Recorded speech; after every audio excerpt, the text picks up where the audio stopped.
दगड़ियों, ऐसे समय पर जब पहाड़ में एक्टिविस्टों का पूरी तरह से अकाल पड़ चुका है, कुछ एनजीओ हुआ करते थे जो दिखाने के लिए ही सही कभी कभी थोड़ा बहुत एक्टिंग जैसी एक्टिवें कर दिया करते थे।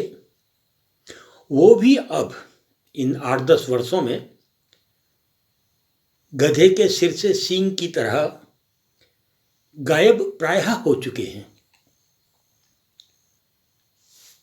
किसी भी क्षेत्र में एक्टिविस्टों का होना, दीवारों में नारों का लिखा होना,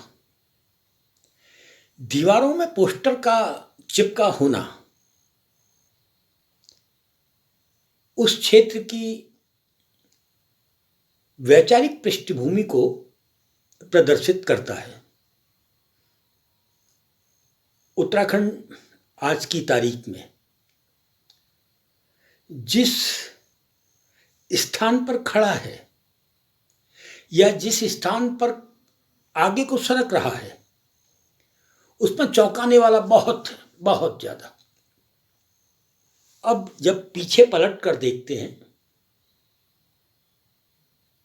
तो एक भयावह काली तस्वीर के अलावा कुछ भी नहीं दिखता। और ऐसे समय पर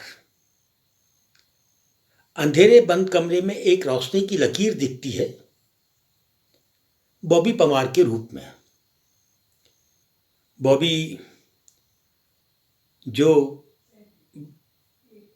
चुनाव लड़ते हुए जन मुद्दों को उठाते हैं, लोग भी उनके साथ हैं। बॉबी की शुरुआत भले ही बेरोजगारों के लिए संघर्ष करते हुए होती है, लेकिन इस बीच में जिस तरह से बॉबी उत्तराखंड राज्य के सचिवालय में व्याप्त घोर भ्रष्टाचार के खिलाफ मुखरित हुए हैं, वह पहाड़ को शुभ संकेत देने वाला तो दिख ही रहा है। ऐसे समय में जब एक राजनीतिक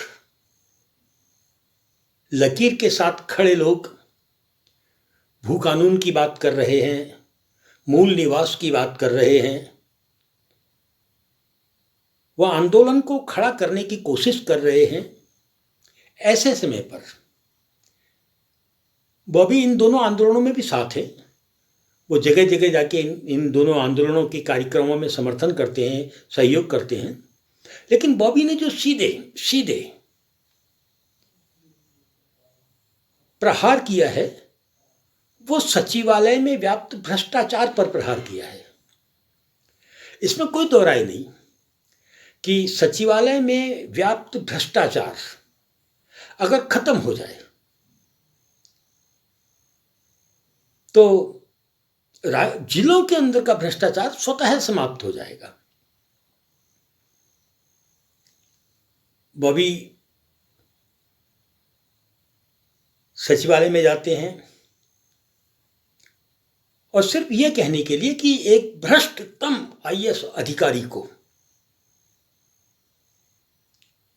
अतिरिक्त कार्यों हेतु एक्सटेंशन ना दिया जाए। वो ये सवाल नहीं पूछते हैं कि क्यों दिया गया, वो कहते हैं ना दिया जाए। वो आरोप गिनवाते हैं और आईएएस लॉबी चिढ़ जाती है, भुन जाती है, कुड़ जाती है। उसको लगता है कि हमारे खाने पीने के दरवाजे बंद करना चाहता है ये पहाड़ी। और आरोप लगते हैं, कोशिश की जाती है कि बॉबी पवार को जेल भेज देंगे। आईएएस लॉबी दो ही काम करवा सकती है, जेल भेज सकती है, इनकाउंटर करवा सकती है। लेकिन जेल और इनकाउंटर से ना तो भगत सिंह को अपना पुरखा मानने वाले डरते हैं और ना ही गांधी को अपना पुरखा मानने वाले डरते हैं।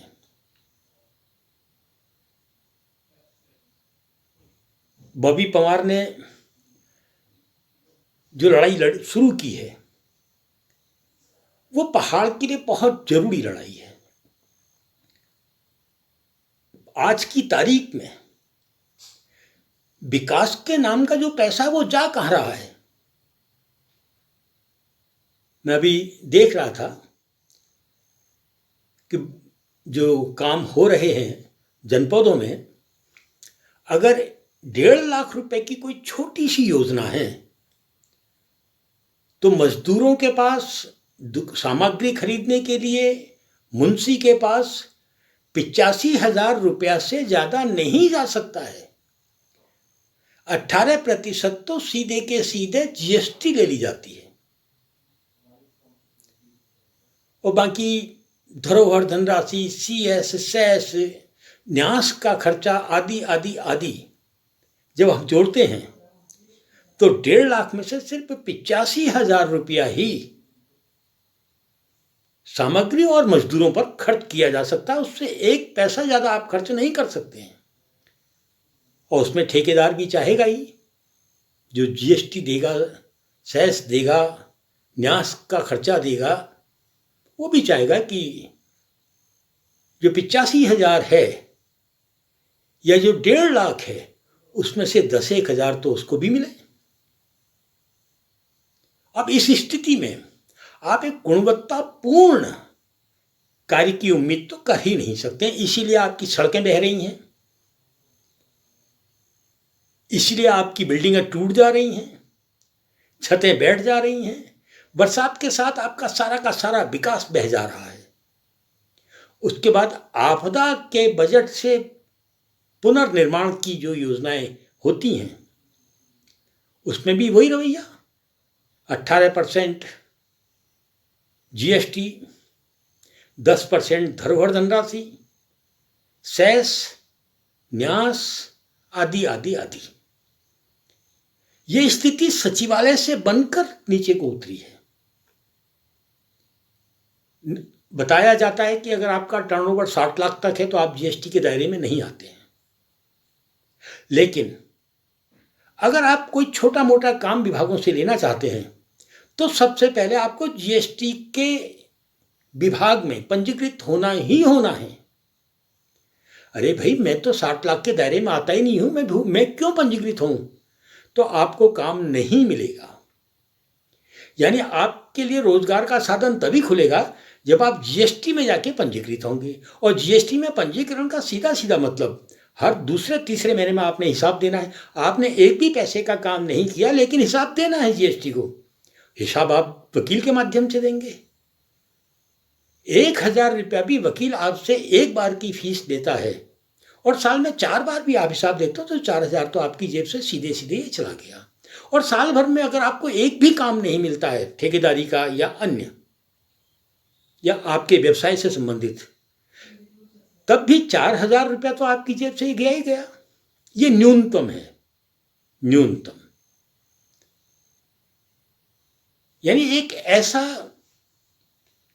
महापाप जीएसटी के नाम पर थोप दिया गया है जिसमें ना चाहते हुए भी आपको जोड़ना ही जोड़ना है। यदि आप अपनी बेरोजगारी को दूर करने के लिए मजदूरी जैसे छोटे छोटे काम ठेकों के रूप में लेना चाहते हैं। अब बॉबी पवार जो कह रहे हैं उसको सुनिए। वो कहते हैं कि यादव नाम का कोई अधिकारी है जिसके ऊपर पूर्व में भ्रष्टाचार के बहुत सारे आरोप सिद्ध हुए हैं। अब आप उसको विद्युत निगम में फिर से एक्सटेंशन दे रहे हैं, अतिरिक्त और महत्वपूर्ण काम सौंप रहे हैं। वो कहते हैं कि नहीं, हम उत्तराखंड के लोग हैं, हम नहीं चाहते कि इतने बदनाम अधिकारी को ये काम सौंपा जाए। अब जो सौंपने वाला अधिकारी है आईएएस ऑफिसर, वो भी कम बदनाम नहीं है। वो बॉबी पवार को जेल भेजने के सारे रास्ते खोलता है। अब थोड़ा सा विद्युत निगम की ओर चले जाते हैं। अब चले जाइए गांव में, देखिए कि इस विद्युत विभाग की लाइनों की हालत क्या है। यही बागेश्वर नगर के अंदर ही मैं एक मोहल्ले में देख रहा था, कनेक्शन 60-60 मीटर पोल से 60 मीटर दूर मकान है, तो कनेक्शन का जो तार है वो इस पेड़ में बांध कर उस पेड़ में बांध कर पोल से जोड़कर घर तक ले जाया जाता है, जो कि नहीं होना चाहिए। यही बगल में एक खंबा है, 10 साल पहले वो गाड़ा गया था। उस खंबे में आज तक इलेक्ट्रिक तार नहीं बिछाई गई है। और चले जाइए गांव में, तार झूलते हुए मिलेंगे खेतों के ऊपर। पोलों के बीच की कोई दूरी निर्धारित आपको नहीं मिलेगी ठेका करते समय। इस काम के लिए इनके एसडीओ होते हैं, जिसको आप असिस्टेंट इंजीनियर के रूप में देख सकते हैं, जूनियर इंजीनियर होते हैं, अधिशासी अभियंता होते हैं, उससे ऊपर भी बहुत सारे अभियंता होते हैं। तब जाकर इनका जो निदेशालय के अलावा सचिवालय तक एक पूरी की पूरी टीम होती है। आप गांव में चले जाइए, बिजली के बिलों को लेकर बहुत सी शिकायतें आपको मिलेंगी कि साहब इतना तो मेरा मीटर घुमा ही नहीं, उतना बिल आ गया। अभी मैं अपने ही एक भाई का जिक्र करूंगा। मीटर खराब हुआ, मीटर बदलवाया, बीच में गांव में कैंप लगा और वो हर महीने बिल देता रहा। अंत में उसने कहा मेरा नया मीटर लग गया, मेरे को बिल दे दीजिएगा, एनआर का बिल मत भेजिए। बड़ी मुश्किल से एनआर का बिल हटा, बिल आया और बहुत बड़ी राशि का बिल आ गया। और वो कहता रहा कि साहब इस महीने में इतना बिल आया था, मैंने दिया। एनआर के बिल के दौरान अगर आप एडजस्टमेंट करते हैं तो आप मेरे से ज़्यादा लेते रहे, उतना तो मेरा मीटर आज नहीं घूम रहा, नया वाला मीटर। उसके बाद भी 12,000 रुपया उससे अतिरिक्त ले लिया गया। वो सिर्फ इस शर्मा शर्मी में उसने दिया कि मैं रोज़ तो गांव से बागेश्वर नहीं आ सकता हूँ, चलो बवाल काटो। इस तरह की लूट बिजली विभाग में चल रही है। ये एक उदाहरण दे रहा हूँ। एक भाई की लड़ाई को हम लोगों ने लड़ा करीब 6 महीने, 80,000 रुपये का बिल। क्या साहब, जंप कर रहा है मीटर। अरे मीटर आपका है, विभाग का है, जंप कर रहा है तो उसमें उस उपभोक्ता की क्या गलती है। 80,000 नहीं साहब, आपको जमा करना पड़ेगा, नहीं तो आप जेल जाएंगे। लंबी लड़ाई लड़ी गई, तब जाके मालूम पड़ा कि 11 या 12,000 रुपये बन रहा था, वो भी उस दौर का जिस दौर में वो लड़ रहा था। इस तरह की हजारों हजार घटनाएं आपको मिलेंगी जो सीधे सीधे उपभोक्ता को लूटती हुई दिखाई देती हैं। अब लूट का एक जरिया और विद्युत निगम में देख लो। हर साल नियामक आयोग बैठता है और बिजली की दरें बढ़ा देता है। सचिवालय ने आपके गांव के अंदर तक लूट के रास्ते खोल दिए हैं। और यदि आपको लगता है कि भारतीय जनता पार्टी, कांग्रेस इस लूट के खिलाफ आपके पक्ष में कहीं और कभी खड़ी होगी, तो आप भ्रम में हैं।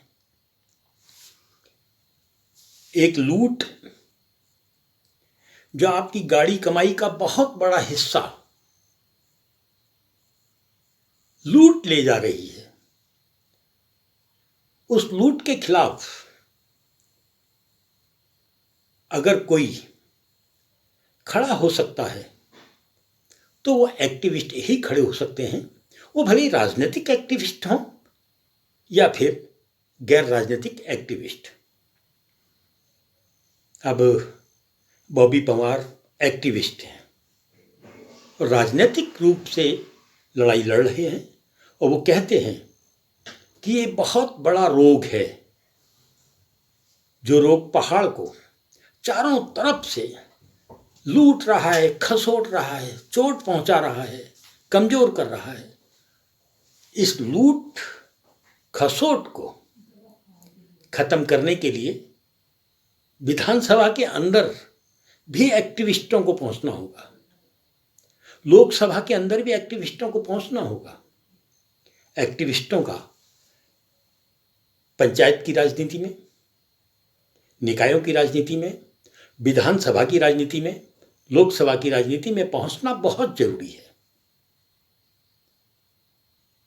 अभी निकायों के चुनाव सामने हैं और उसके तुरंत बाद अगर सरकार को शर्म आई और उसने शर्म में रहते हुए ही सही पंचायतों के चुनाव करवा दिए तो वो भी सामने हैं। अब तक तो हो जाने चाहिए थे पंचायतों के चुनाव भी, निकायों के चुनाव तो 1 साल पहले पूरे हो जाने चाहिए थे।